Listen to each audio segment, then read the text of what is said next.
আসসালামু আলাইকুম, কেমন আছেন সবাই? আশা করি আল্লাহর অশেষ রহমতে সবাই ভালো আছেন। আলহামদুলিল্লাহ, আমিও ভালো আছি। শানুস পাকের ঘরে সবাইকে আরও একবার ওয়েলকাম জানাচ্ছি নতুন আরও একটি রেসিপি দেখার জন্য। আজকে আমি তৈরি করে দেখাবো মুচমুচে বেগুন ভাজা। মাত্র একটি ডিম আর একটি মাত্র বেগুন দিয়ে আজকে আমি তৈরি করে দেখাবো এই বেগুন ভাজাটি।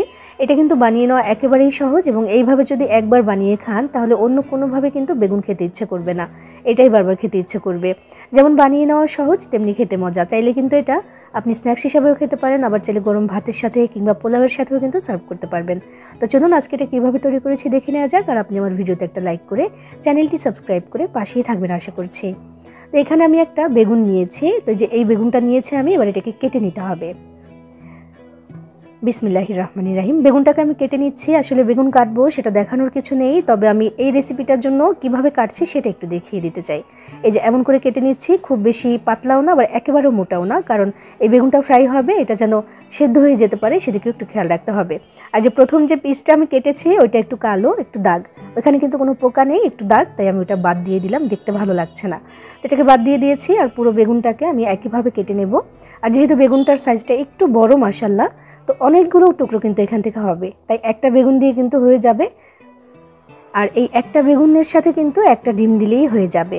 তো আমি বেগুনটাকে কেটে নিচ্ছি, যদিও আগে থেকে একবার একটু ধুয়ে নিয়েছিলাম, তারপরেও কিন্তু কাটার পরে ধুয়ে নিতে হবে, কারণ বেগুন কিন্তু কাটার পরে যদি বেশিক্ষণ এমনি রেখে দেওয়া হয় সেটা কিন্তু কালো হয়ে যায়, তাই একটু ধুয়ে নিতে হবে। যে দেখুন, এই যে এমন করে কেটেছি, অনেক বেশি মোটাও না আবার একেবারেও পাতলা না। তো এগুলোকে এখন ধুয়ে নেব, সেজন্য আমি একটা বোলের মধ্যে কিছুটা পানি নিয়ে নিচ্ছি। একবার একটু ধুয়ে নিলেই হবে। পানির মধ্যে আমি বেগুনের টুকরোগুলো দিয়ে দিচ্ছি, দিয়ে একটু সুন্দর করে ধুয়ে আমি এগুলোকে তুলে নেব। বেগুনগুলো কিন্তু ধোয়ার পরে ভালো করে একটু পানিটাকে ঝরিয়ে নিতে হবে, প্রয়োজনে একটু মুছে নিতে পারেন। আমি এটা পাতলা একটা কাপড় দিয়ে মুছে নিয়েছি, যেহেতু এত বেশি সময় এখন নেই আমার হাতে, তাই ঝরা দিয়ে রেখে দিতে পারিনি, একটা কাপড় দিয়ে আমি সুন্দর করে মুছে নিয়েছি। এবার এখানে আমি দিয়ে দিচ্ছি স্বাদ মতো লবণ, এখানে আধা চা চামচ পরিমাণে আছে, আমি হাত দিয়ে এভাবে করে ছড়িয়ে দিয়ে দিলাম। আর একই সাথে দিয়ে দিচ্ছি আধা চা চামচ পরিমাণে লাল মরিচের গুঁড়া। তো এবার ভালো করে এগুলোকে মাখিয়ে নিতে হবে প্রত্যেকটা বেগুনের এপাশ ওপাশ ভালো করে। আর এই কাজটি যেন ভালো হয় সেজন্য কিন্তু হাত দিয়েই আমি এই কাজটি করে নিচ্ছি। একদম ভালো করে মাখিয়ে নিতে হবে, আর মাখিয়ে কিন্তু রেখে দেওয়ার প্রয়োজন নেই, আমি পরবর্তী স্টেপে এখনই চলে যাব। তো বেগুনগুলো কিন্তু মাখিয়ে নেওয়া হয়ে গেছে। এবার একটা ছোট বাটিতে আমি নিয়ে নিচ্ছি একটা ডিম। একটা ডিম দিয়ে কিন্তু হয়ে যাবে।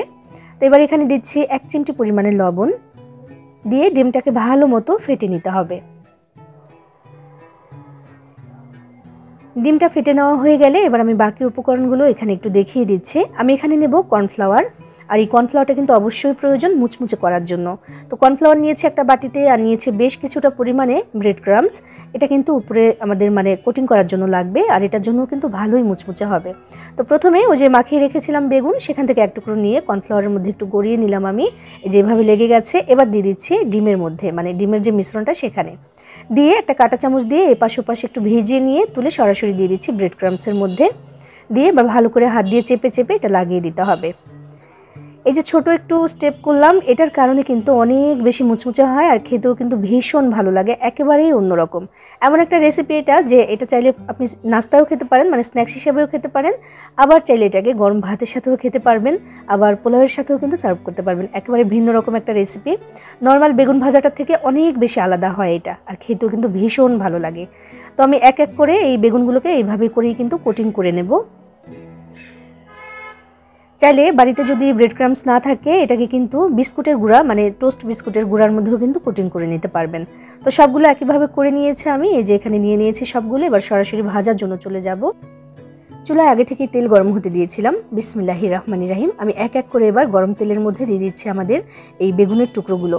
আর তেলটা কিন্তু গরম করে নিয়ে তারপরে আমি মাঝারি আঁচে করে দিয়েছি চুলার আঁচটা, কারণ খুব বেশি বাড়িয়ে দেওয়া যাবে না, কারণ আমাদের এই বেগুনটা একেবারেই কাঁচা, ভেতর থেকে কিন্তু এটা সেদ্ধ হতে হবে। বাড়িয়ে দিলে দেখা যাবে উপরে কালার ঠিকই চলে আসবে, তবে বেগুনটা কিন্তু কাঁচা রয়ে যাবে। এই জন্যই কিন্তু আমি খুব বেশি বাড়িয়ে দিব না, চুলার আঁচটা মিডিয়ামে রেখে এই বেগুনগুলোকে বেশ কয়েকবার করে উল্টে পাল্টে সুন্দর করে ভেজে নেব। আর ওপরটা যেমন মুচমুচে হবে, ভেতরে বেগুনটা কিন্তু একদম ভালো মতো একদম সুন্দরভাবে নরম হয়ে যাবে, সেদ্ধ হয়ে যাবে। তো দেখুন বেশ কয়েকবার করে কিন্তু উল্টে পাল্টে দিচ্ছি আমি। আর এই যে তেলের মধ্যে ফেনাটা, এটার কারণ হচ্ছে ডিম, ওই যে ডিমের মধ্যে একটু গড়িয়ে নিয়েছিলাম বা চুবিয়ে নিয়েছিলাম, সেটার জন্যই কিন্তু এই তেলটা এমন ফেনাযুক্ত হয়ে গেছে। তো তো দেখুন আমি বেশ কয়েকবার করে উল্টে পাল্টে একদম মুচমুচে হওয়া পর্যন্ত এগুলোকে ভেজে নিয়েছি এবং এখন আমার কাছে মনে হচ্ছে যে অনেক বেশি মুচমুচে হয়ে গেছে, কারণ উল্টে পাল্টে দেওয়ার সময় না ঝুনঝুন করে শব্দ হচ্ছে একটা আরেকটার গায়ে লেগে। তো এই জন্য আমি বুঝতে পারলাম যে এগুলো হয়ে গেছে। এবার তেল থেকে ছেঁকে আমি বেগুনগুলোকে তুলে নিচ্ছি আর একইভাবে বাকি যে বেগুনের টুকরোগুলো আছে সেগুলোকে ভেজে তারপর আমি দেখাচ্ছি। এইভাবে যদি একবার আপনি বেগুন ভেজে খান তাহলে বুঝতে পারবেন যে আসলে কি বলেছি আমি, এটা অনেক অনেক অনেক বেশি মজাদার। একবার যদি এইভাবে খান তাহলে অন্যভাবে কিন্তু খেতে ইচ্ছেই করবে না, এটা এত বেশি মজাদার। আমি তো এটা এমনিতেই স্ন্যাক্স হিসাবে খাওয়ার জন্য বানিয়েছি আজকে। আপনাদের সাথে কথা বলতে বলতে আমি কিন্তু বেগুনগুলোকে ভেজে নিয়েছি এবং দেখুন যে ওপরটা কতটা মুচমুচে হয়েছে আর কেমন সুন্দর লাগছে মাশাআল্লাহ। ভেতরটাও কিন্তু একদম ভালোভাবে সেদ্ধ হয়ে গেছে, মানে কাঁচা বেগুনটা ভালো করে কিন্তু সেদ্ধ হয়ে গেছে। একটা আমি একটু ভেঙে বা ছিঁড়ে দেখালাম যে কেমন সুন্দরভাবে সেদ্ধ হয়ে গেছে দেখুন। এবার আপনি চাইলে এটা কিন্তু বানিয়ে সবার মন খুশি করে দিতে পারেন, কারণ সবাই পছন্দ করবে এটা ইনশাআল্লাহ। বানিয়ে খেয়ে দেখবেন ভালো লাগবে। সবাই ভালো থাকবেন, সবার জন্য সবাই দোয়া করবেন। আল্লাহ হাফেজ।